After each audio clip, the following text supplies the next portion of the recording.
현실과 환경과 상황 가운데 우리의 마음과 생각이 전복될 때가 있어요.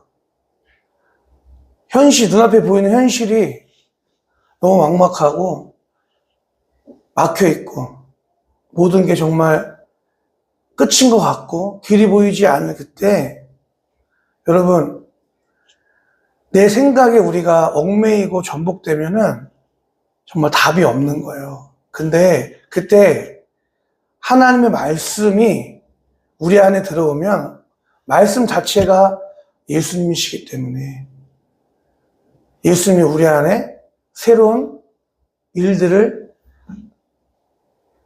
시작하시는 거예요. 말씀이 내 안에 있으면. 근데 내 생각에만 있으면, 내 생각에만 제한되고 국한되면 답이 없는 거예요. 때문에 여러분, 날마다 하나님의 양식을 먹어야 되는 거예요. 이스라엘 백성들이 하나님께서 40년 광야 생활을 허락하셨어요. 40년 광야 생활. 그런데 하나님께서 40년 광야 생활을 왜 허락하셨는지를 신명기 말씀 보면, 8장 말씀 보면 말씀하고 있는데 뭐라고 하냐면, 너희가 정말 내 말을 듣는지 안 듣는지를 테스트, 시험하기 위해서 광야 생활을 허락하셨다는 거예요. 예수님께서도 사탄 마귀에게 시험을 당했을 때 뭐라고 말씀하셨습니까?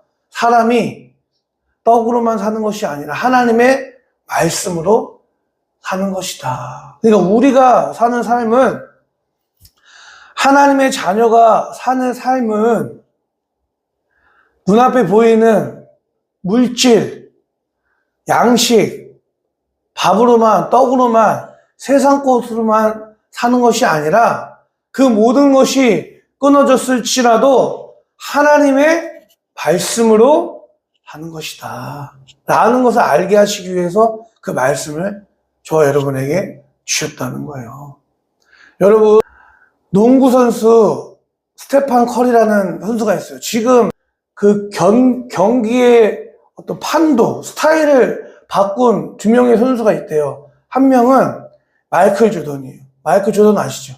마이클 조던은 키가 거의 2m 가까이, 190 얼마 돼요, 그 사람이. 근데 몸으로 부딪히면서 화려한 드리블, 그리고 골 밑에서 사람들을 속여서 막 개인기 하면서 멋있게 골을 넣는단 말이에요. 그리고 자유투 넣는 데서 점프 떠가지고 붕 날아가가지고 에어 덩크 하잖아요.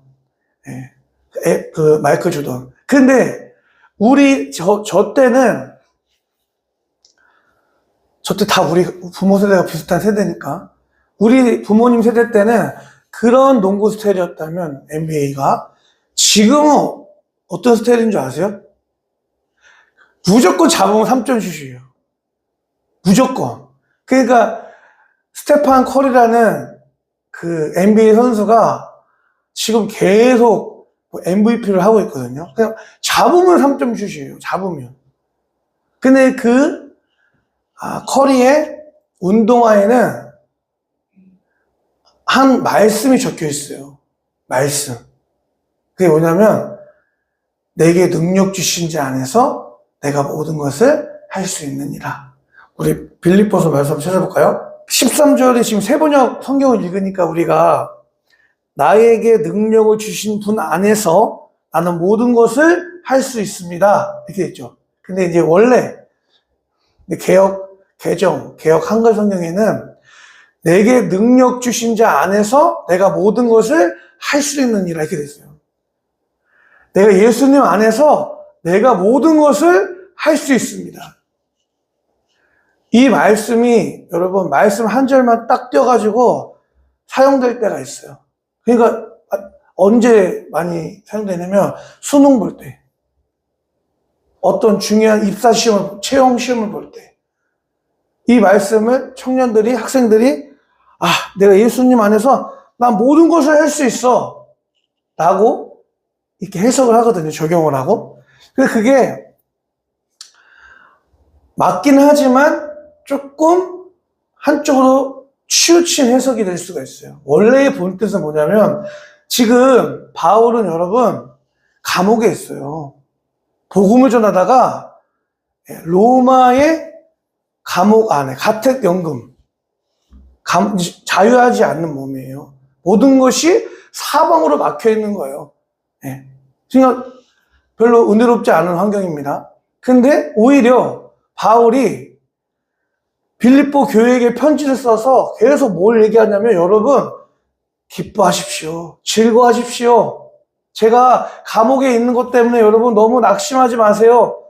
제가 오히려 감옥에, 이 로마의 감옥에 들어온 게 잘 된 겁니다. 그 잘 된 이유에 대해서 쫙 얘기를 하다가 지금 이 얘기를 하는 거예요. 자, 11절 말씀 보니까, 제가 지금 궁핍해가지고 감옥에 있잖아요. 궁핍한 상황이에요. 가난한 상황이에요. 아니, 극빈한 상황이에요. 내가 그게 극빈해서, 가난해서, 궁핍해서 이렇게 말하는 것이 아닙니다. 자, 여기도 중요한 거예요. 나는 어떤 처지에도, 어떤 처지가 뭐예요? 어떤 환경도, 상황도, 현실에 있어도 나는 스스로 만족하는 법을 배웠습니다. 엄청난 걸 배운 거예요. 돈과 인기가 있으면 참 우리가 안정적이고 만족한 삶을 살 수 있을 거라고 생각하지만, 그 모든 것을 누리고 있는 사람들의 삶은 그렇지 않다. 오늘 바울은, 그런데 나는 어떤 상황에도 나는 스스로 만족하는 법을 배웠대요. 12절 말씀 읽어볼게요. 시작. 나는 비천하게 살 줄도 알고 풍족하게 살 줄도 압니다. 배부르거나 굶주리거나 풍족하거나 궁핍하거나 그 어떤 경우에도 적응할 수 있는 비결을 배웠습니다. 저 보세요. 바울은 여러분, 유대 사회에서 금수저 중에 금수저예요. 부잣집 아들로 태어났습니다. 그리고 천재적인 머리를 갖고 있었어요.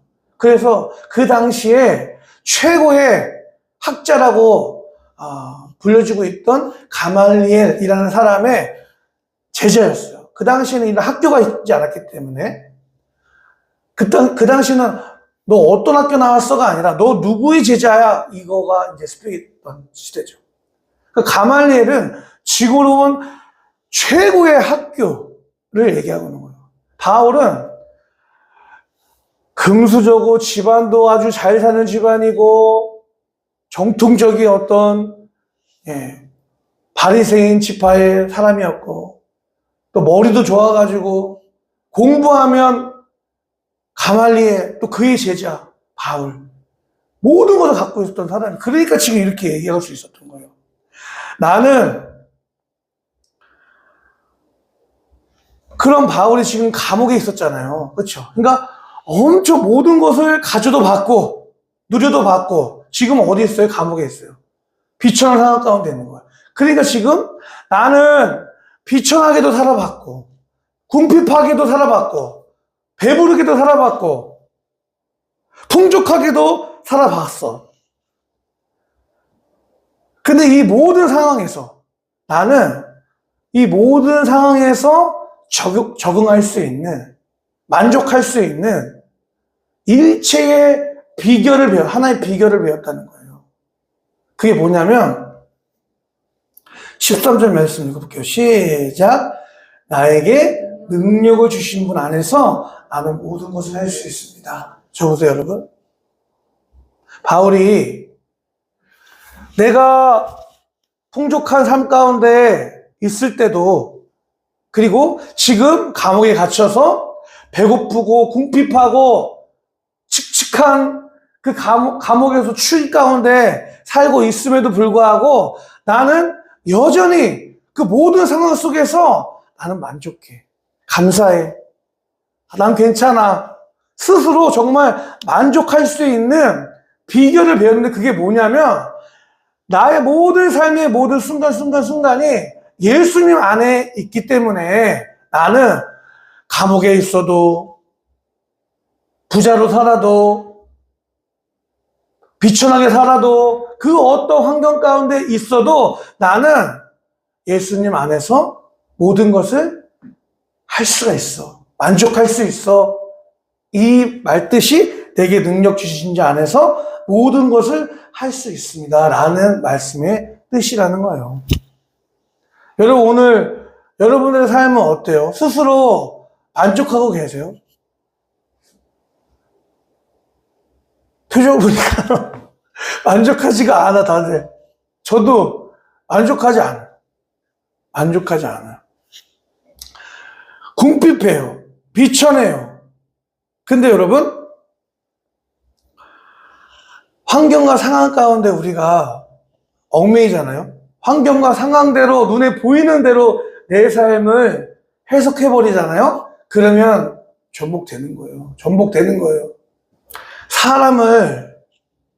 사람의 헬라어 원어를 보잖아요.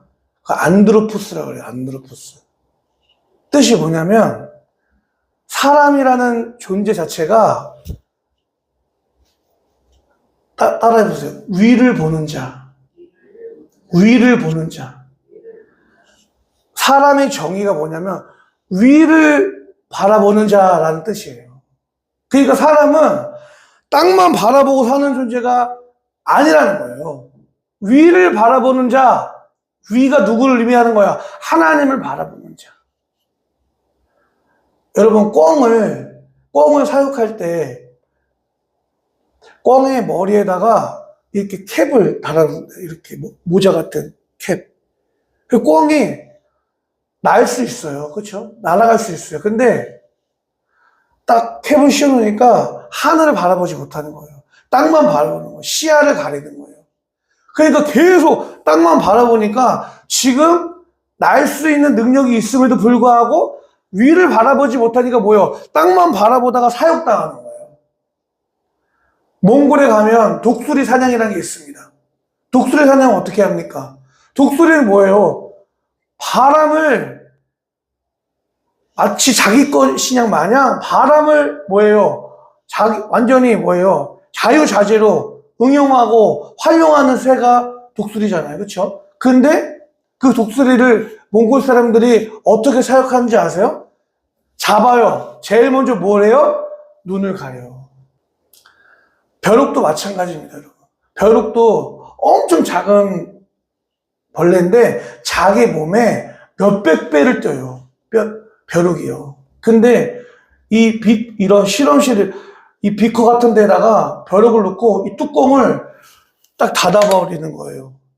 그러면 오랜 시간이 지나면 어떻게 됩니까? 벼룩이 자기 몸에 몇백 배를 뜰 수 있는데 가둬놓으니까 어떻게 해요? 계속 지금 내 한계치는 이 정도구나 하면서 이걸 띄워도 조금밖에 못 뛴다는 거예요. 자기를 바라보지 못하는 거예요. 자기 능력을 상실해버리는 거예요. 망각하는 거예요. 여러분, 사람이라는 게 그런 거예요. 사람이라는 자체가 하나님의 형상과 하나님의 모양대로 창조됐기 때문에 하나님과의 관계 안에서 하나님의 능력과 하나님의 은혜와 하나님의 사랑을 한무에 받는 존재로 우리를 하나님께서 창조하셨어요. 그러니까 나의 가치는 하나님과의 관계 안에서 알 수 있게끔 평가 내리게끔 하나님께서 우리를 창조하셨다는 거예요. 근데 뭐예요? 하나님을 바라보지 않으니까 사탄 마귀가 죄로 우리의 시야를 가려버리는 거예요. 캡을 씌워버리는 거예요. 독수리의 눈을 가린 것처럼 죄로 하나님을 가려버린 거예요. 하나님을 바라보지 못하니까 뭐예요? 내 모습에 집착하고 나에게 집착하니까 어떻게 되는 거예요? 우울증이 오는 거예요. 자기가 자기를 속이는 거예요. 오늘 여러분 반대로 바울은 감옥에 있어요. 동서남북 사박의 우겨싸움을 당했어요. 모든 것이 막혀 있어요. 근데 오히려 지금 감옥에 있는 사람이 편지를 써서 뭐라고 얘기하냐면 여러분 주 안에서 기뻐하세요. 기뻐하세요. 즐거워하세요.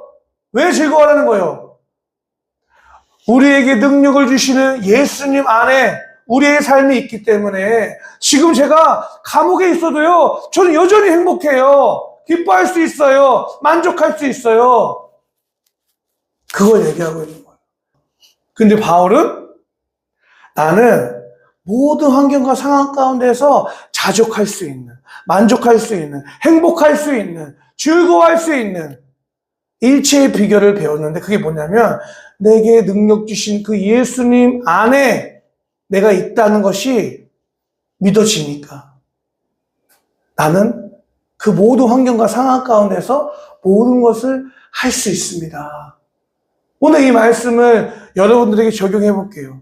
여러분, 지금 내가 이게 없어서 나 너무 불행해 라고 생각하는 그거 있죠.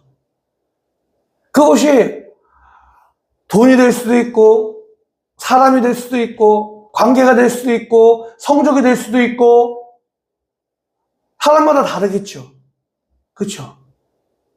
근데 바울은 뭐라고 얘기하냐면 예수님 안에 있는 삶, 우주 만물을 창조하신 하나님의 아들이 주인과 왕이 된 삶, 그 예수님 안에 있는 그 하나님의 사람들에게는 돈이 없다고 해서 하지 못하고 성적이 좋지 않다고 해서 하지 못하고 관계가 어렵다고 해서 하지 못하고 친구가 없다고 해서 하지 못하고 그런 게 아니라는 거예요. 예수님 안에 있는 삶, 예수님이 주인과 왕 된 삶, 예수님께서 어떻게 하시나요? 책임져 주시고 주도하시고 인도하시고 그것이 믿어지니까 지금 감옥에 있어도 막혀 있어도 여전히 기뻐할 수 있는 거, 즐거워할 수 있는 거예요. 어떻게 여러분 세계 지도 한번 보세요. 대한민국이요 얼마나 작은 나라인지 알잖아요. 그렇죠? 우리는 정말 약소국이고 소국이에요. 옛날부터. 그거 아세요? 우리나라는 왜 먹어도 다현아 왜 김치를 먹을까? 배추를 고춧가루에 막 뭐야 소금이 절여가지고 꼭 범벅을 해가지고 또 옛날 냉장고도 없어. 땅속에 또 파묻어. 그걸 또 그거 나중에 꺼내 먹어. 그 서양 사람들 그런 거 먹는 거 보셨어요? 중국 사람들이 그런 거 먹는 거 보셨어요? 또 남들이 먹지 않는 뼈다귀 감자탕을 먹어요. 그리고 설렁탕 뼈를 끓여 먹어요. 왜 그런 건지 아세요, 여러분? 현중 알아? 우리나라는 예로부터 강국에 의해서 침략을 너무 많이 받았잖아요. 다 뺏어가는 거죠. 중국이 뺏어갑니다. 몽골이 뺏어갑니다. 일본이 뺏어갑니다. 러시아가 뺏어갑니다. 그 얘기가 뭐예요? 먹을 게 없는 거야, 나라가. 옛날 우리가. 그러니까 남들이 먹지 않는 소 뼈를 끓여 먹고, 돼지 뼈, 등뼈에 있는 그 고기 뜯어 먹고, 김치, 배추, 절여가지고, 썩혀가지고 먹고. 그러니까 그럼 젓갈 이런 게 발전돼요, 우리나라는. 근데 중국 보세요, 여러분. 그런 거 안 먹습니다. 뼈다귀 이런 거 안 먹어요. 고기를 먹지. 서양 보세요. 뭐 먹어요? 효연아, 이태리 같은 데 사람들이 뭐 먹어? 스테이크 먹어요. 소 등심, 막 이런 거 먹어요. 우리나라만 이런 거 먹어요. 우리나라만. 그 작은 나라가 또 반으로 반토막 났어요. 그래서 이제 그 말씀 하신 거잖아요. 북쪽에서는 이념, 이데올로기란 말이 뭐냐면 여러분, 어떤 생각들, 어떤 생각이 사상이 있잖아요. 그렇죠? 예를 들어서 북한에는 사회주의, 공산주의가 들어왔어요. 남한에는 자유민주주의가 들어왔어요. 무슨 민주주의, 사회주의, 이게 이데올로기라는 거예요. 이데올로기는 뭐냐면 어떤 생각이나 사상에 정치와 경제와 힘이 어떤 집단이 되잖아요.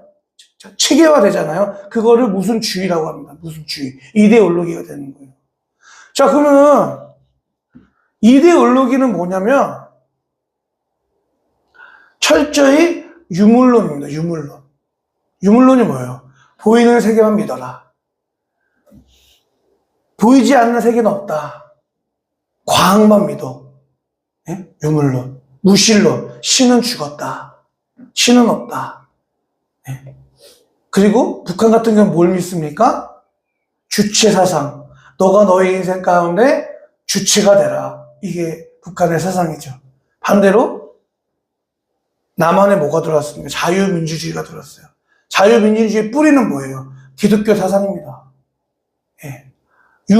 서양 유럽에서 갖고 왔던, 여러분, 서양 유럽의 기본 골조가 뭐냐면 기독교 사상이에요. 다른 생각이 들어왔어요. 그래서 사회주의, 공산주의는 뭘 얘기하냐면, 니체가 짜라스투라는 말했다라는 책이 있습니다. 그 책에 그 주인공이 나중에 제일 마지막 얘기하는 게 뭐냐면, 신은 죽었다라는 말을 해요. 신은 죽었다. 그래서 그 책에서 말하는 게 뭐냐면, 위버맨시, 초인사상. 이게 뭐냐면, 모든 고난과 시험을 극복하는 인간이 되라라는 뜻이에요. 위버맨시, 초인사상이라는 뜻이. 근데 그 당시에 니체가 말하는 우리가 뛰어넘어야 될 그 고난은 뭐냐면, 뭘 얘기한 거냐면, 그 당시에 기독권을 붙잡고 있었던 기독교 사상을 얘기한 거예요. 신은 없어, 이제. 신은 없어. 모든 인간은 평등해.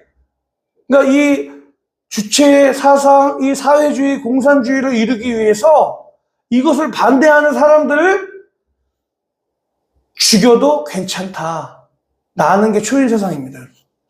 그래서 니체가 말한 이 초인세상을 그대로 적용한 사람이 공산주의를 만든 마르크스예요. 마르크스가 그렇구나. 이 공산주의, 사회주의를, 국가를 세우기 위해서는 이것을 반대하는 사람들은 죽여서라도 이것을 사회주의 평등한 국가를 만들어야 되겠구나. 이게 초인세상이에요. 그게 북한에 들어온 거예요. 근데 여러분, 사람들이 자기 인생의 주인과 왕이 되잖아요? 그러면 이거예요. 우리의 행복을 위해서, 사람의 행복을 위해서. 현중이 마블 영화 좋아하니? 다 봤어? 마블? 봤지? 하준이 봤지? 타노스가 어떻게 해요?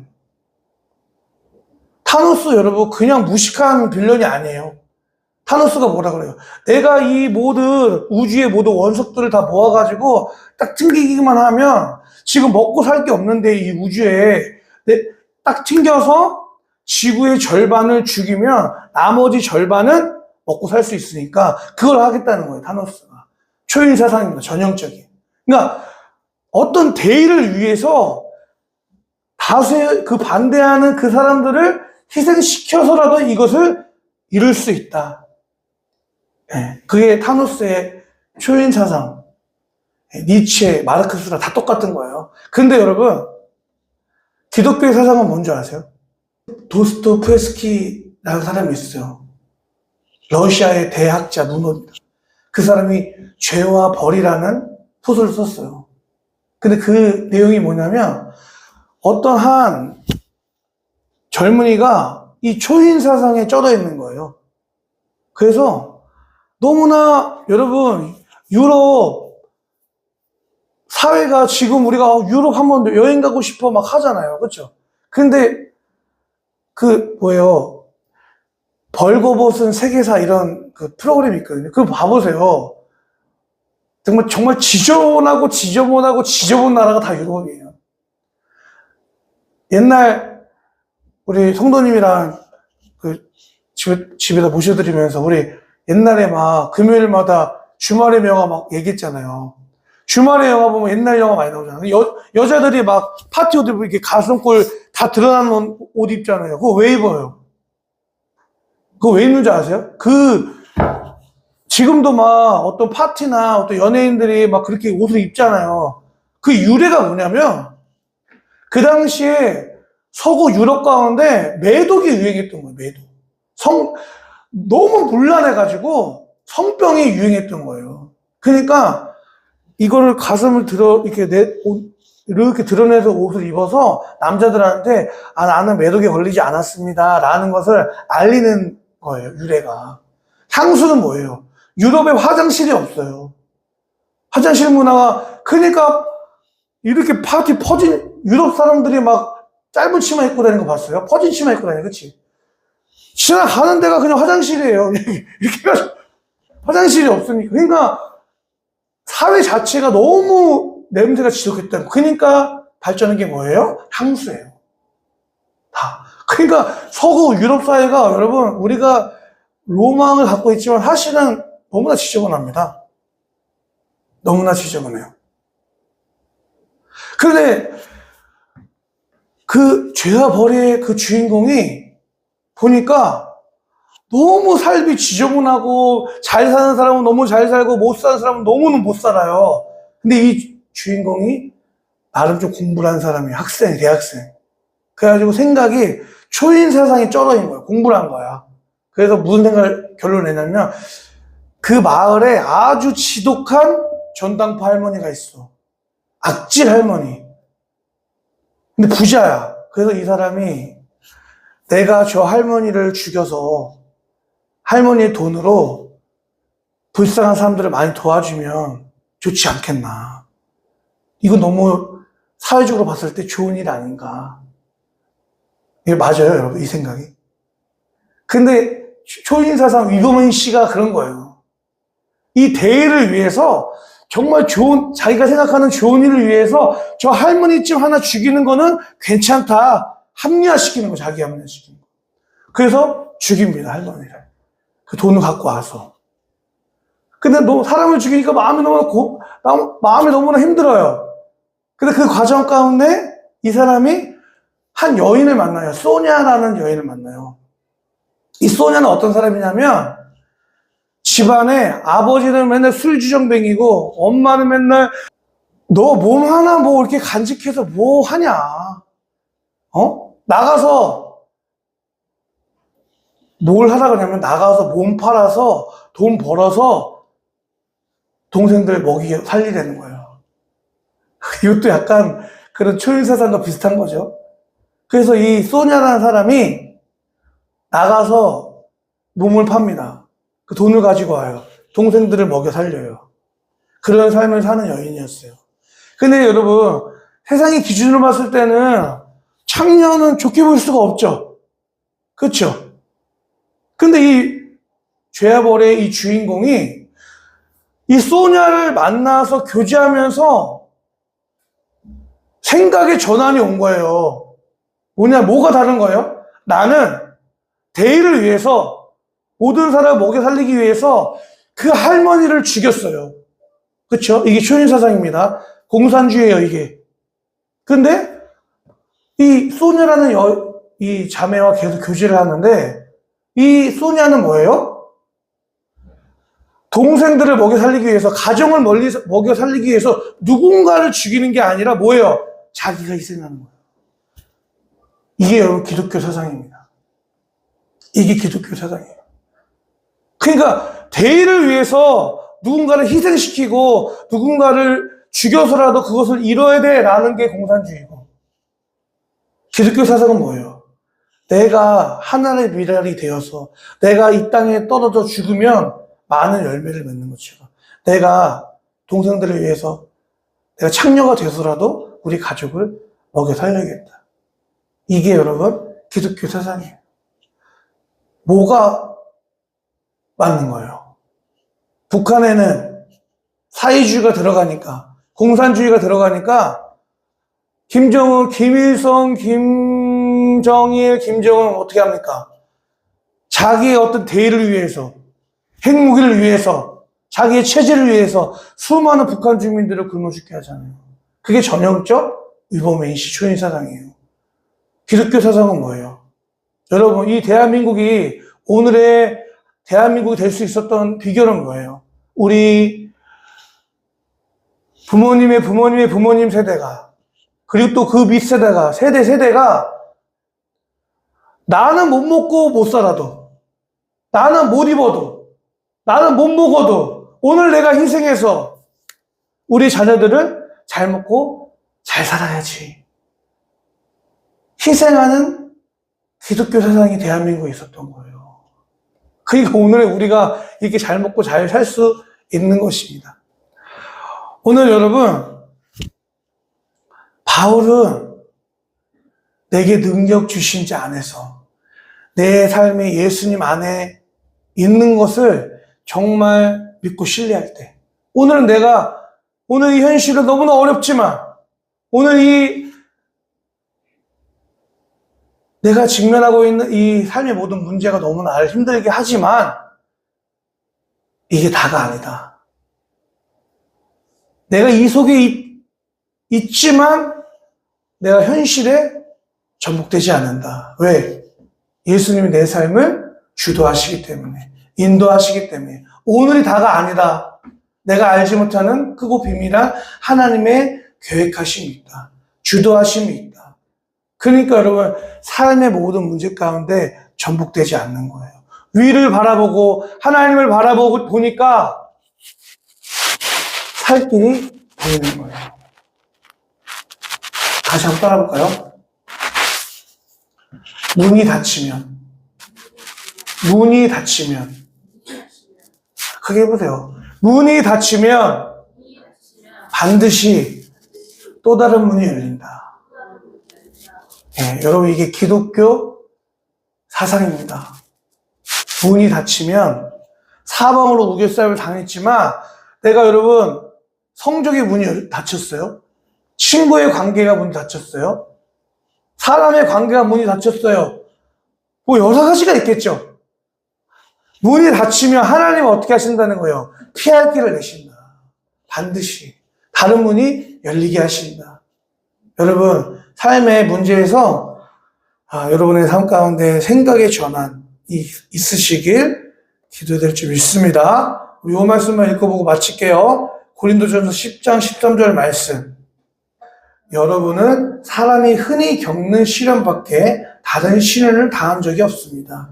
하나님은 신실하십니다. 여러분이 감당할 수 있는 능력 이상으로 시련을 겪는 것을 하나님은 허락하지 않으십니다. 하나님께서는 시련과 함께 그것을 벗어날 길도 마련해 주셔서 여러분이 그 시련을 견뎌낼 수 있게 해주십니다. 아멘. 아멘. 여러분들 직면하고 있는 모든 시련들, 모든 답답한 삶의 모든 문제를 하나님께서 감당할 시험 이상으로 우리에게 허락하지 않으신다고 말씀하십니다. 그리고 그것을 벗어날 길도 이미 예비해 주셨고, 그것을 능히 견뎌낼 수 있게 해주신다고 말씀하고 있는 거예요. 아멘이죠.